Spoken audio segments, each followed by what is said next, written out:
வணக்க மக்களே, இது உங்கள் சிட்டி பிரின்சஸ் சேனல். இன்றைக்கி பார்க்க போகிறது ரொம்ப ஈஸியான இந்த வரப்போகிற சம்மருக்கான ஒரு சின்ன ரெசிபி தாங்க. இதுக்கு வந்து ஒரு 3 கப் பாலை வந்து நல்லா காய்ச்சிக்கோங்க. காய்ச்சிட்டு அதுக்கு வந்து 1 கப் சீனி போட்டு அதையும் வந்து கரையிற அளவுக்கு கொஞ்சம் நேரம் வெயிட் பண்ணுங்கள்.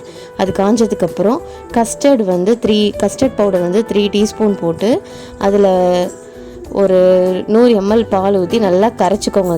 கெட்டி இல்லாமல் கரைச்சிட்டு அதை வந்து அந்த கொதிக்கிற பாலில் ஊற்றி ஒரு 5 மினிட்ஸ் நல்லா வந்து கிண்டி விட்டுட்டே இருந்தீங்கன்னா 5 மினிட்ஸ்க்கு அப்புறம் இறக்கி அது ஒரு 2 மணி நேரம் கூல் பண்ண விடுங்க. கூல் ஆகட்டும். அதுக்கப்புறம் உங்களுக்கு என்னென்ன ஃப்ரூட்ஸ்லாம் வந்து தேவையோ போட்டுக்கலாம். நான் இதில் ஆப்பிள், பொமோகிரானேட், அதுக்கப்புறம் கிரேப்ஸ் போட்டிருக்கேன். நட்ஸ் வந்து கொஞ்சமாக தூவியிருக்கேன். பனானா, பைனாப்பிள், இந்த ஃப்ரூட்ஸும் நீங்கள் ஆட் பண்ணிக்கலாம். இதை வந்து சில் பண்ணி சாப்பிட்லாம். அப்படியே ஆற வச்சு ஒரு 2 ஹவர்ஸ் கழிச்சு சாப்பிட்லாம். இதை கண்டிப்பாக ட்ரை பண்ணி பார்த்துட்டு எப்படி இருந்துச்சுன்னு சொல்லுங்கள். நன்றி, வணக்கம்.